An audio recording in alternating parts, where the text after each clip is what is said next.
Hello friends, मैं study 91 channel से नितिन गुप्ता आप सबका बहुत बहुत स्वागत करता हूं। दोस्तों, आज हम ब्रह्मास्त्र सीरीज में बात करने जा रहे हैं योजना आयोग के बारे में। तो आप लोग बिल्कुल परेशान मत होइए, हमें पता है कि योजना आयोग को समाप्त कर दिया गया और इसकी जगह पे नीति आयोग आ गया है। लेकिन आपको यहाँ से बहुत सारे क्वेश्चन तो बनते ही बनते हैं। जैसे अभी भारत में वायसराय तो नहीं है, क्या वायसराय से क्वेश्चन नहीं आते? तो ये डिपेंड नहीं करता कि क्या ख़त्म हो गया, क्या आ गया है, लेकिन वहाँ से क्वेश्चन तो आने ही आने हैं। ठीक है, तो थोड़ा सा आप समय दे दीजिए। मैं आपको जितने भी योजना आयोग के द्वारा जितने भी पंचवर्षीय योजनाएं चलाई गई हैं, उन सभी योजनाएं के बारे में जो मेन पॉइंट्स हैं वो मैं आपको बताऊंगा। तो थोड़ा सा आप समय यहाँ पे दीजिए हमें। देखिए, जो योजना आयोग था ना, इसका गठन हुआ था 15 मार्च 1950 को। जब हमारा संविधान बन के रेडी हो गया, उसके नेक्स्ट ईयर में 1950 में 15 मार्च को क्या हुआ, ये एक योजना आयोग बनाया गया कि हम लोगों को काम करने की प्लानिंग क्या होगी, मतलब भारत सरकार किस प्लान पे काम करे, क्योंकि बिना प्लान के कोई काम हो नहीं सकता है। और भारत है इतना बड़ा, तो हमको क्या काम करना चाहिए जो देश के लिए अच्छा हो। तो उस चीज़ के लिए एक योजना आयोग का गठन हुआ जिसको प्लानिंग कमीशन कहा गया 15 मार्च 1950 को। और योजना आयोग जो है ना, याद रखिएगा कि यह एक परामर्शदात्री संस्था है या सलाहकारी संस्था है। ये क्या है, कुछ है नहीं, या सिर्फ सरकार को एक परामर्श देती है या सलाह देती है कि सरकार को किस प्लान पे क्या काम करना चाहिए। इसके अलावा कभी कभी इसको कहा जाता है कि संविधानेतर संस्था है। देखिए, संविधानेतर जो वर्ड है ये बड़ा टिपिकल वर्ड है। इसका अर्थ होता है कि संविधान में उस चीज़ का प्रत्यक्ष रूप से उल्लेख नहीं हुआ है, मतलब संविधान में कोई भी अनुच्छेद इसके लिए नहीं है जो योजना आयोग के बारे में बताता हो। जैसे अगर हम बात करें वित्त आयोग की, तो वित्त आयोग के बारे में एक अनुच्छेद है जो बताता है, जैसे अनुच्छेद 280 वो वहाँ बताता है। लेकिन यहाँ पर योजना आयोग के बारे में हमारे संविधान में कोई भी अनुच्छेद ऐसा नहीं है जो योजना आयोग को डिस्क्राइब करे। इसका मतलब एक ऐसी संस्था है, ये संविधानेतर है। संविधानेतर नहीं तो कैसी हो जाती, संवैधानिक हो जाती। ठीक है, याद रखिएगा। इसका जो मुख्यालय है ये नई दिल्ली में है और जो इसका अध्यक्ष होता है ये भारत का प्रधानमंत्री होता है। ठीक है, प्रधानमंत्री जो चुना जाता है सामान्यतः इसका कार्यकाल 5 वर्ष के लिए होता है। इसलिए जो योजना आयोग के द्वारा प्लान शुरू किया गया ये भी पंचवर्षीय योजना के नाम से बोला गया, 5 ईयर प्लान के नाम से इसको जाना जाता है। तो जब तक प्रधानमंत्री है तब तक वो उसकी अध्यक्षता करेगा। जो पहले अध्यक्ष थे वो कौन थे, जवाहरलाल नेहरू, क्योंकि पहले प्रधानमंत्री भी तो यही थे। और पहले उपाध्यक्ष जो थे वो थे गुलजारी लाल नंदा। गुलजारी लाल नंदा योजना आयोग के पहले उपाध्यक्ष थे। और अंतिम उपाध्यक्ष कौन था, मोंटेक सिंह आहलूवालिया। जो अंतिम उपाध्यक्ष थे वो कौन थे, मोंटेक सिंह आहलूवालिया उपाध्यक्ष। ठीक है, इसमें कैबिनेट स्तर के मंत्री का दर्जा होता है। इसमें जो उपाध्यक्ष होते हैं इनको किसका दर्जा मिलता है, कैबिनेट स्तर के मंत्री का दर्जा मिलता है। अब देखिए, योजना आयोग क्या काम कर रही है, कैसे काम कर रही है, कितना काम पूरा हुआ है, कितना काम अधूरा बचा हुआ है, इन सारी चीज़ों पर नज़र रखने के लिए जो है वो है राष्ट्रीय विकास परिषद। राष्ट्रीय विकास परिषद, ठीक है, इसको शॉर्टकट में बोलते हैं NDC, national development council, NDC, राष्ट्रीय विकास परिषद। इसका काम क्या होता है, इसका मुख्य काम सिर्फ ये होता है कि योजना आयोग ने जो पंचवर्षीय योजना तैयार किए हैं उस योजना पर काम करने का तरीका क्या है, क्या काम हो रहा है सही ढंग से या नहीं हो रहा है, तो जो पूरा का पूरा नज़र रखता है वो कौन रखता है, राष्ट्रीय विकास परिषद। प्रधानमंत्री जो होता है इसका पदेन अध्यक्ष होता है, जिस प्रकार से योजना आयोग का होता है। योजना आयोग के सभी सदस्य, जितने मेंबर योजना आयोग में हैं वो सभी के सभी मेंबर जो है यहाँ भी होते हैं सदस्य एनडीसी में। कुछ नए मेंबर होते हैं, उनका नाम क्या है सुन लीजिए। जितने राज्य के मुख्यमंत्री हैं, 29 राज्य हैं, 29 राज्यों के मुख्यमंत्री भी इसके सदस्य होते हैं, जबकि योजना आयोग में ऐसा कुछ नहीं था। योजना आयोग जो था वो सेंट्रल गवर्नमेंट की व्यवस्था थी और ये सेंट्रल गवर्नमेंट की चीज़ों को हर स्टेट में लाने के लिए एक अलग से व्यवस्था है। ठीक है, इसके अलावा जो यूनियन टेरिटरी हैं, जो यूनियन स्टेट हैं, जो मतलब केंद्र शासित प्रदेश हैं 7, उनके जो प्रशासक हैं उनके वो लोग भी इसके हेड होते हैं। केंद्रीय मंत्री परिषद के सभी सदस्य, जो सेंट्रल का मंत्री परिषद है, मतलब जहाँ पे राज्य मंत्री, स्वतंत्र प्रभार, कैबिनेट मंत्री, ये सब लोग आते हैं, वो सब लोग भी इसके सदस्य माने जाते हैं। लेकिन राज्यपाल इसका सदस्य नहीं होता है। कई बार एग्जाम में देता है, क्या राज्यपाल एनडीसी का सदस्य है, तो याद रखिएगा राज्यपाल एनडीसी का सदस्य नहीं होता है। ठीक है, योजना आयोग का जो सचिव है, योजना आयोग का सचिव जिसको हम CEO बोलते हैं, चीफ एग्जीक्यूटिव ऑफिसर, वो सचिव जो होता है वो भी इसका भी सचिव होता है। तो दोनों का सेम होता है, ठीक है। तो ये चीज़ लेके चलिए। देखिए इसकी स्थापना कब हुई? इसकी स्थापना हुई 6 अगस्त 1952 को। 6 अगस्त को दोस्तों हिरोशिमा नागासाकी वाला आप इशू सुने थे ना जापान में, तो हिरोशिमा का इशू था, 9 अगस्त को नागासाकी का इशू था। तो उसी दिन का बात है, 6 अगस्त डेट याद रखिए। और सन 1952 की बात है। 1950 में योजना आयोग तैयार हो गया। 51 से प्रथम 5 ईयर प्लान जो हुआ, प्रथम पंचवर्षीय योजना, वो लागू भी की गई। उसके बाद महसूस हुआ कि यार कोई एक ऐसा डिपार्टमेंट होना चाहिए जो उस पर नज़र रखे। उसके बाद 1952 में क्या हुआ, ये डिपार्टमेंट बन के तैयार हुआ, NDC। इसको सुपर कैबिनेट भी बोलते हैं, इसको सुपर कैबिनेट भी कहा जाता है। साथ ही साथ ये भी संविधान उत्तर है, जैसे वो संविधान उत्तर थी उसी तरह ये भी है। हाँ, सलाहकारी वो भी थी, या परामर्शदात्री या सलाहकारी, ये भी परामर्शदात्री और सलाहकारी है, ठीक है। इसके बाद देखिए क्या है दोस्तों, नेक्स्ट है कि यह केंद्र सरकार, राज्य सरकार और योजना आयोग तीनों के बीच में एक सेतु का काम करती है। तीनों के बीच में एक सेतु का काम करती है। किसके बीच? केंद्र सरकार, क्योंकि यही प्लान तैयार करता है।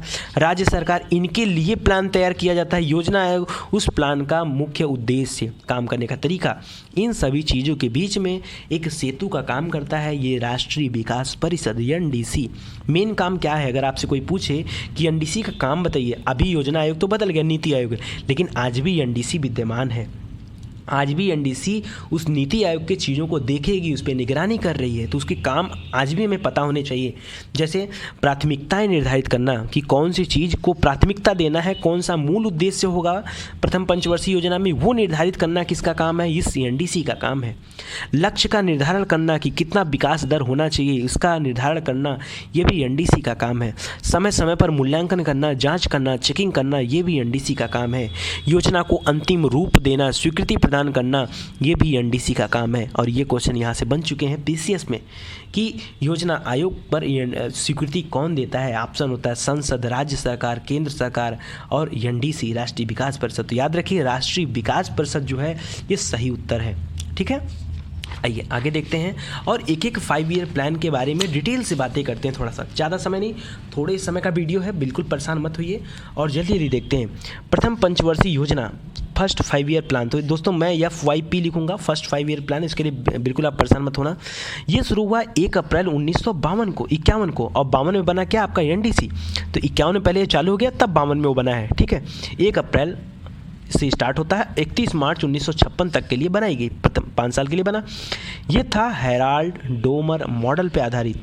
हेराल्ड डोमर दोस्तों अर्थशास्त्री थे, उनके नाम पर इसको रखा गया है। कई बार एग्जाम में पूछ देता है कि हेराल्ड डोमर मॉडल पर आधारित कौन सा पंचवर्षीय योजना था, तो आपको बताना है कि पहला जो था वो हेराल्ड डोमर मॉडल पे था। इसमें जो अध्यक्ष थे वो जवाहरलाल नेहरू थे और जो उपाध्यक्ष थे वो गुलजारी लाल नंदा थे। बात हो चुकी है। प्राथमिकता क्या डिसाइड हुई, उद्देश्य, मुख्य उद्देश्य क्या था? अभी अभी अंग्रेजों के चुंगल से हमारा देश आज़ाद हुआ था। हमारे देश में ऐसी कोई व्यवस्था नहीं थी कि जिस पे हम पूरी के पूरी जनसंख्या को टिका सकें। तो हमारे जो प्रधानमंत्री जी थे जवाहरलाल नेहरू जी, इन्होंने कहा कि हमारी देश की जो मुख्य भूमिका रही है वो कृषि में रही है, तो क्यों ना हम कृषि प्रधान देश हैं तो अपनी कृषि को बढ़ावा दें। इसीलिए प्राथमिकता जो रखी गई वो कृषि एवं सिंचाई को प्राथमिकता दी गई। किसको? पहली पंचवर्षीय योजना में कृषि एवं सिंचाई को प्राथमिकता दी गई, क्योंकि इसके अलावा तो कोई काम जानता नहीं था। तो ये हुआ कि पहले 5 सालों तक कृषि और सिंचाई को बढ़ावा दिया जाएगा, उसके बाद कोई प्लान तैयार होगा। विकास लक्ष्य रखा गया दोस्तों 2.1, ये रेट रखा गया कि कम से कम इतना विकास हमको प्राप्त करना है, लेकिन वास्तविक में मिला क्या? 3.6। बहुत बहुत बहुत अच्छा लक्ष्य हमारा 2.1 का मिल रहा है, 3.6 वेरी गुड, बहुत अच्छा परफॉर्मेंस रहा प्रथम पंचवर्षीय योजना का। जितना हमने आंका अपने आप को उससे अच्छा हमने काम किया, ठीक है।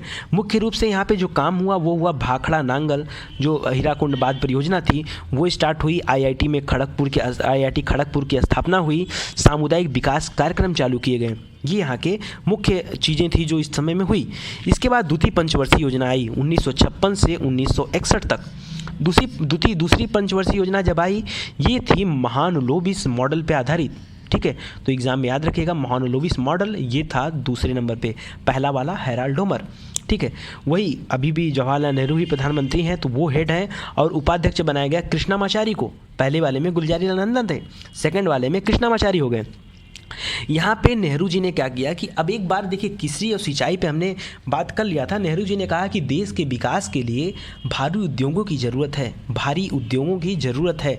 और इन्होंने कहा कि पूंजीगत माल तैयार, ऐसा हम करेंगे जो पूंजीगत माल तैयार करेंगे, जो कैपिटल गुड्स होते हैं वो तैयार करेंगे, ऐसे हम उद्योगों को निवेश करेंगे, विनिवेश करेंगे।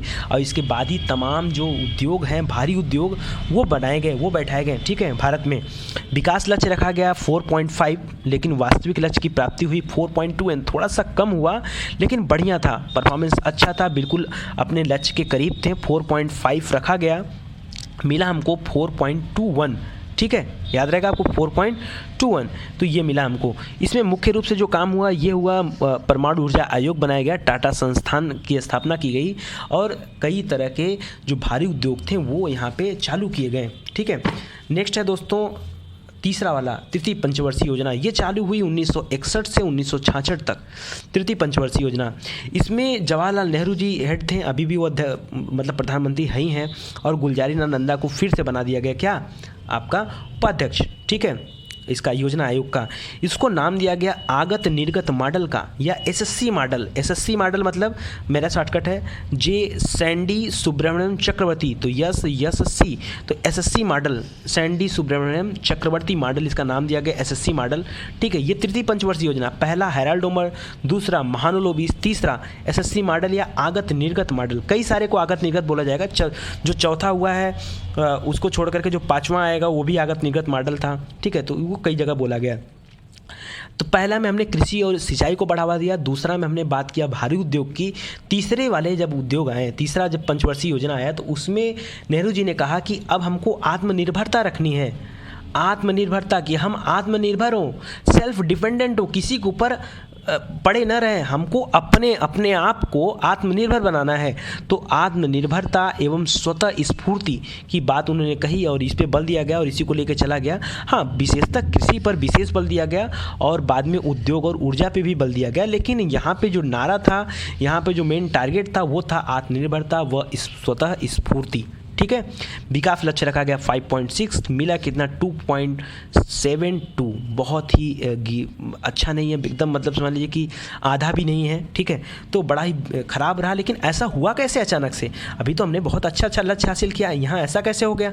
ऐसा इसलिए हो गया, इसकी विफलता के कारण थे कि 1962 में चीन ने भारत पर हमला कर दिया। ठीक है, हम लोगों ने पढ़ा ना ऊपर, यहीं पे LAC रेखा बनी, लाइन ऑफ एक्चुअल कंट्रोल। ठीक है, तो उस युद्ध में हमने देखा कि बड़ा भयंकर युद्ध हुआ। उसके बाद भारत पाकिस्तान युद्ध हुआ। दोस्तों, मैंने इंडो चाइना वार का वीडियो बनाया है, आप देखिए उसको, बहुत सारा ज्ञान आपको मिलेगा वहाँ से। भारत पाकिस्तान युद्ध हुआ 1965 में, लगातार, मतलब एक ही पंचवर्षीय योजना में लगातार दो बार युद्ध। उसके बाद सूखा पड़ गया भारत में 1965 से 66 के दौरान, भयंकर सूखा पड़ गया। ये सारे चीज़ों की वजह से ये विफलता रही। ठीक है, इसके बाद अचानक से जो है मृत्यु भी हो जाती है जवाहरलाल नेहरू जी की। ठीक है, तो कई सारी विफलताएँ के कारण रहे, इस वजह से जो तृतीय पंचवर्षीय योजना थी वो फेल हो गई। तृतीय पंचवर्षीय योजना फेल हो गई। 5.6 लक्ष्य रखा हूँ, 2.72 लक्ष्य की प्राप्ति हो रही है, कुछ भी नहीं, उसके आगे फेल हो गई। हाँ, यहाँ पे जो मुख्य काम है वो हुआ कि हरित क्रांति शुरू हुई, भारतीय खाद्य निगम की स्थापना की गई, ये सारे काम हुए। चौथी पंचवर्षीय योजना स्थगित कर दी गई। भाई इतना टेंशन, नेहरू जी की मृत्यु, चाइना के साथ युद्ध, पाकिस्तान के साथ युद्ध, अभी सूखा का दिक्कत, तो ऐसी कंडीशन में अर्थशास्त्रियों ने कहा कि अब ये जो योजना आयोग के द्वारा पंचवर्षीय योजनाएं चल रही हैं इसको स्थगित कर देना चाहिए कुछ समय के लिए। 3 वर्ष के लिए योजना को स्थगित कर दिया गया। ठीक है, कब? फिर 3 वर्ष के लिए जो एक वर्ष के प्लान बनाया गया, क्या पंचवर्षीय प्लान ना बना के एक वर्ष का प्लान बना के धीरे धीरे काम किया जाएगा।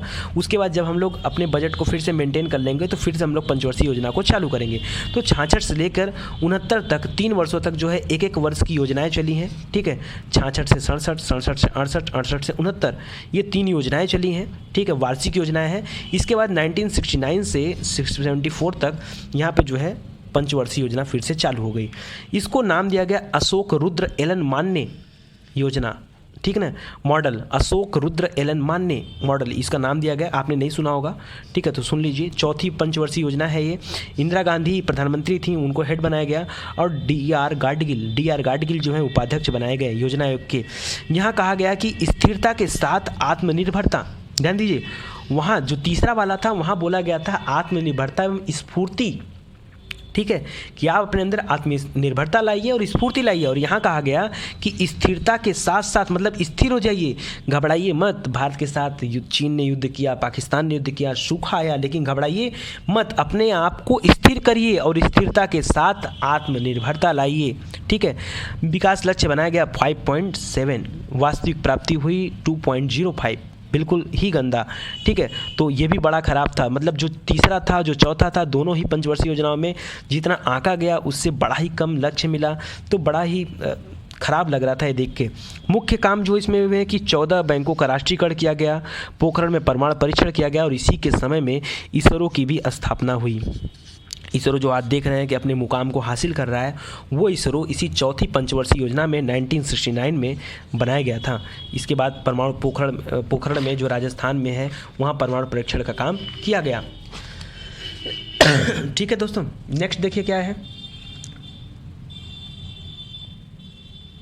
ठीक है, अब देखिए ये आ गया पांचवा पंचवर्षीय योजना। ठीक है, 1974 से 1979 तक जो है ये चला आपका। ठीक है, यहाँ पे इसको बोला गया आगत निर्गत मॉडल। ठीक है, जैसे तीसरे वाले को बोला गया था आगत निर्गत, फिर पांचवें को बोला गया आगत निर्गत। इंदिरा गांधी थी प्रधानमंत्री और डीपी धर को बनाया गया क्या, उपाध्यक्ष। ठीक है, इसमें नारा दिया गया गरीबी उन्मूलन का और आत्मनिर्भरता का।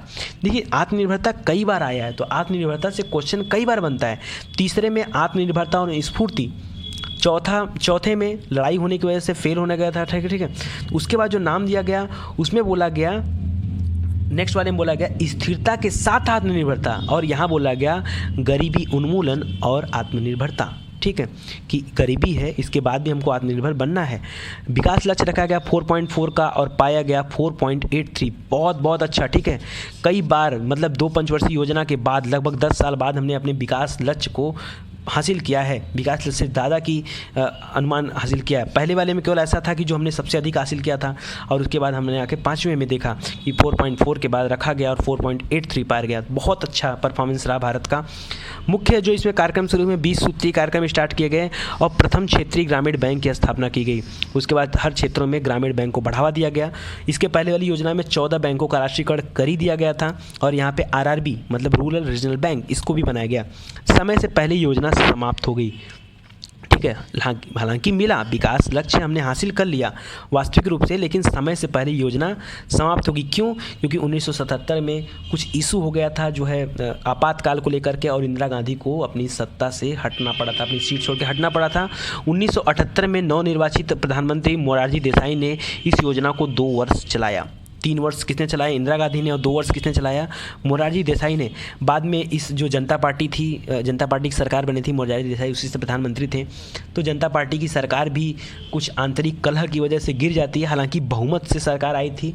पहली बार देश में ऐसा हुआ था कि कांग्रेस को छोड़कर किसी दूसरी पार्टी ने केंद्र की सत्ता में जो है बहुमत से सीट हासिल की हो, लेकिन आंतरिक कलह की वजह से पार्टी फिर गिर जाती है, वापस फिर से कांग्रेस आ जाता है 2 साल बाद। ठीक है, और यहाँ बीच में योजना अवकाश भी मिलता है 1979 से, 79 में ख़त्म हो गया, 79 से लेकर 80 तक आपका योजना अवकाश रहता है। एक बार हमने देखा कि उधर युद्ध की वजह से जो है नुकसान हुआ था, नेक्स्ट टाइम हमने देखा इसमें। ठीक है, फिर आया 80 से 85 चला, इसको भी आगत निर्गत मॉडल का विस्तार कहा गया, 6वीं पंचवर्षीय योजना। हम लोग 2 पार्ट में पढ़ेंगे दोस्तों, 6 यहाँ पढ़ेंगे, 6 नेक्स्ट पार्ट में पढ़ेंगे। ठीक है, इसको भी इंदिरा गांधी ने शुरू किया और ND तिवारी जो उपाध्यक्ष थे, और मूल उद्देश्य रखा गया गरीबी हटाना। इसके पहले था गरीबी उन्मूलन, 5वें में था गरीबी उन्मूलन और आत्मनिर्भरता। ठीक है, और यहाँ रखा गया 6वें में कि गरीबी हटाना, उन्मूलन 5वें में, हटाना 6वें में। ठीक है, विकास लक्ष्य रखा गया 5.2, मिला कितना 5.54, एक बार फिर से छक्का लगा। ठीक है, मज़ा आ गया देखकर। ठीक है, ये देखिए विकास लक्ष्य 5.2 और युवा वास्तविक लक्ष्य कितना आ गया 5.54, मतलब अब हमने जितना विकास लक्ष्य टारगेट किया उससे ज़्यादा का अचीव किया है, ये फिर से एक बार देखने को मिला हमको। इसके बाद इसमें जो मुख्य उद्देश्य है, इसमें माना गया कि जो मानक व्यक्ति वर्ष है वो माना जाएगा कि अगर हर व्यक्ति 8 घंटा 273 दिन तक अगर कार्य कर रहा है तो माना जाएगा कि वही मानक व्यक्ति वर्ष है, वही रोजगार अगर उतने दिन मिलना चाहिए उसको, 8 घंटे की रेट से 273 दिन तक रोजगार उसको मिलना चाहिए। यहाँ पर जो है गरीबी उन्मूलन के लिए कई योजनाएँ भी चालू की गई, जैसे ट्राइसेम, IRDP, NREP, कई तरह की योजनाएं भी चालू की गई कि गरीबी का उन्मूलन किया जा सके। तो ध्यान दीजिएगा, उन्मूलन के लिए जरूर चालू की गई, लेकिन यहाँ का जो उद्देश्य था वो गरीबी को हटाना था। उन्मूलन कहाँ पे था? तो 5वीं पंचवर्षीय योजना में। उन्मूलन और आत्मनिर्भरता। तो दोस्तों बस आज के लिए इतना ही, और मैं ऐसा महसूस कर रहा हूँ कि आपको वीडियो बहुत ही अच्छा लगेगा, क्योंकि ये सब ऐसी टॉपिक है ना, देखिए ये सब ब्रह्मास्त्र सीरीज में मैं इसलिए डाल रहा हूँ, वो टॉपिक है ये जो कोचिंग वाले नहीं पढ़ाते हैं। जितनी भी ब्रह्मास्त्र सीरीज में आपको दे रहा हूँ ना, मोस्ट इंपॉर्टेंट टॉपिक है, क्वेश्चन एग्जाम में आता है, लेकिन हम लोग क्या करते हैं, अपना दिमाग खाली इतिहास, भूगोल और संविधान में लगाए रह जाते हैं। ऐसी जो छोटी छोटी टॉपिक है, इसको थोड़े थोड़े समय का मैं वीडियो बना के आपको दे रहा हूँ, आप इसको देखते जाइए, एकदम रट डालिए, घोल के पी जाइए। एक बार देखिए, 2 बार देखिए, 3 बार देखिए, तब तक देखिए जब तक आपको याद नहीं हो जाता। ठीक है, एकदम बेहतरीन ढंग से तैयारी करिए, क्योंकि 2018 में हमको सिलेक्शन लेना है। आपके मन में उद्देश्य होना चाहिए, मैं तो तैयार हूँ आपको सिलेक्शन दिलाने के लिए। आप लेना चाहते हो कि नहीं लेना चाहते हो, आपकी मर्जी है। तो अगर आप हमारे साथ बने रहेंगे तो आपको सिलेक्शन जरूर मिलेगा। जितनी चीज़ें मैं दे रहा हूँ उतनी चीज़ें आप पढ़ते जाओ। जो लोग नए हैं, मैं चाहूँगा कि आप चैनल की प्लेलिस्ट में आइए, प्लेलिस्ट में सर्च करिए, देखिए बहुत सारे वीडियो वहाँ पर पड़े हुए हैं। लगभग कि 200 के वीडियो मैंने डाल चुका हूँ। तो 200 के वीडियो हम देखेंगे, हर वीडियो में इसी तरह आपको कुछ ना कुछ नया मिलेगा। और जो भी वीडियो आप देखेंगे, यहाँ आपको पूरी जानकारी मिलेगी, आधी अधूरी नहीं। जितनी बातें करेंगे पूरा करेंगे। ठीक है, चलिए बहुत बहुत धन्यवाद आपका। Thank you so much.